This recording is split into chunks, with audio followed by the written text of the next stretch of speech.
So it definitely happens from time to time to most people, especially if you shoot enough. Eventually it'll happen to you where you just start to notice that your rifle that usually performs a certain way is not performing the same way, and you start going through the variables of what's different. You notice it time after time, and it's time to diagnose what's going on.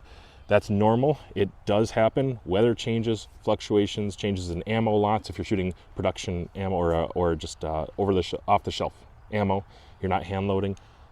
Things with optics can and do change, and your rifle changes, the throat changes. There's so many different variables to go through. And so I just want to talk you through very briefly what I do with my 22s specifically when I start to see changes in performance where I'm not content with what I'm seeing downrange. Number one, shooting with decent lighting and with almost no wind.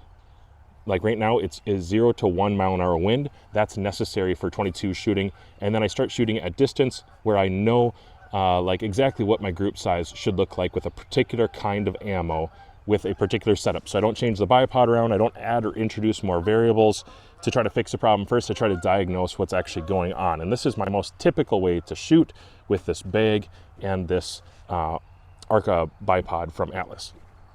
The other variable that may come on and off is a can. And if you zero with a can and that's how you know how the group should be, then leave the can on perhaps.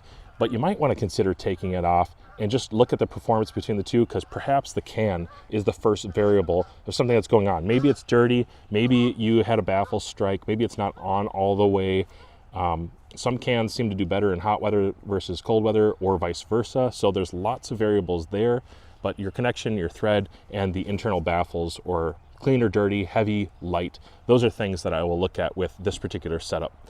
Then moving from there, I actually check the bipod for sure. I'll make sure that the bipod is not loose or there's not something weird with the connection there. I've had that be the case where there's a little bit of movement because of something not tight. I do have an adapter on here from Wiser Precision, and I've had it where I just threw it on and I didn't actually check the tightness, and that has been an issue before. Or my Arca clamp wasn't all the way tight.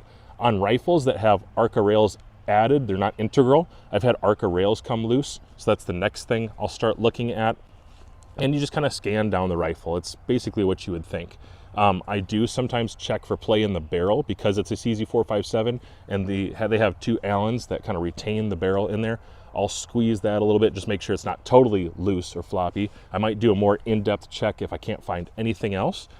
Moving back from there, I will make sure that there's nothing in the chamber, that it's not super dirty. I will clean the rifle, of course, and try to run out as much gunk as I can and refoul it with 5 more rounds, and then test with that same lot of ammo one more time. I try to keep it to the same lot of ammo and not skipping around the boxes. I want to keep it, pretty close to the same manufacturing time, production time. I will look at my scope rail. Of course, several times I found it to be a scope rail that was a little bit loose, depending on what rifle it is. With 22s, it's not as common, but center fire, it does happen sometimes. Even blue Loctite will loosen up over time, or it'll, I think I've actually vibrated it off a few times and then had winter, hot and cold. I've had them loosen up with blue Loctite. So I'll check the rails.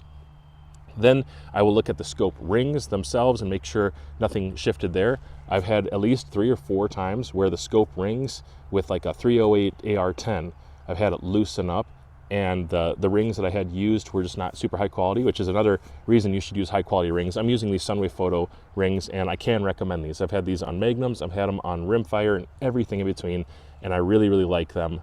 They've held up well for every application I have. But I will check the torque on those rings and make sure they're looking good. From there, making sure the trigger is operating properly, normal things like that. Then I will look at the optic and I'll try to set up a sheet. I do have the ability to set something up and check to make sure it's dialing true. That's one thing I can go through. It doesn't indicate all the time with optics just by tracking tests. It's not a guarantee. It's kind of a side issue a lot of times, but just in case the reticle is loose or something goofy happened there, I might notice it. And I will check that parallax over and over and over to make sure it has consistency there. Beyond the optic, if it's not the optic and nothing is loose, because I have had the entire eyepiece break off, I've had a turret break, I've had lenses, internal lenses break before on springers. So there's a few options there when your rifle starts shooting funky. Going beyond that, I will actually look at the ammo. and make sure that maybe this ammo lot is bad. So I'll put that ammo lot to the side and I'll do exactly what I did tonight. I'll grab a fresh lot of ammo, clean the barrel, make sure everything is still tight. I still walk through the process. I'll shoot 5 Fowler rounds, and then I'll shoot another 10-shot group and another 10-shot group and another 10-shot group. I'll use most of the box of ammo to find out what's going on. And you know what I found out this time? Is I have at least 2 lots of ammo that don't shoot nearly as well. I have some Wolf Match Extra here, and this one shoots significantly tighter consistently than the other lot. Sometimes you get suspicious and it's hard to tell, but one of the lots of ammo, I'm sorry to say, was really, really bad, significantly inconsistent, where my shots and my velocities were up and down, up and down. This is where you could add in a chronograph. If you have a chronograph, either the Garmin or maybe the Athlon, or you're still running one of the older chronographs, it would be good to get a reading out of that and just check, is that part of my issue here? Is my standard deviation or my extreme spread getting really wild? It's maybe an ammo issue once again. So that's something to check into, but for me, it ended up being ammo lots. And I think this might be more consistent of an issue than I realized with this brand. I'm just having a lot of issues. So I've got a couple other brands with me. I might be considering switching over to something a little bit more expensive just because I'm seeing so much variability. I'll get a lot, I'll test it, and I'll do really well with most of that lot. And then maybe I'll get a new lot and I just assume that it's going to shoot really well. And then I end up seeing these really wild groups on a totally windless night with great lighting. And it doesn't make sense to me. I'll go back to this old trusted lot, I'll grab some, clean the barrel, do the process, and it ends up shooting really tight again. So it's kind of frustrating, but I just wanted to let you guys know that if that does happen to you, it happens to everybody, and there is a process of things you should go through. Don't just accept that I guess this is how my rifle shoots now, because very often I've found it to be something that can be fixed and can be modified or can be worked with, or you can at least buy a different lot of ammo and improve those groups. So I hope this helped. It's just one way that I go through to make sure my rifle is shooting top notch and the best performance I can possible. When it gets to these precision style rifles, it makes a lot of sense.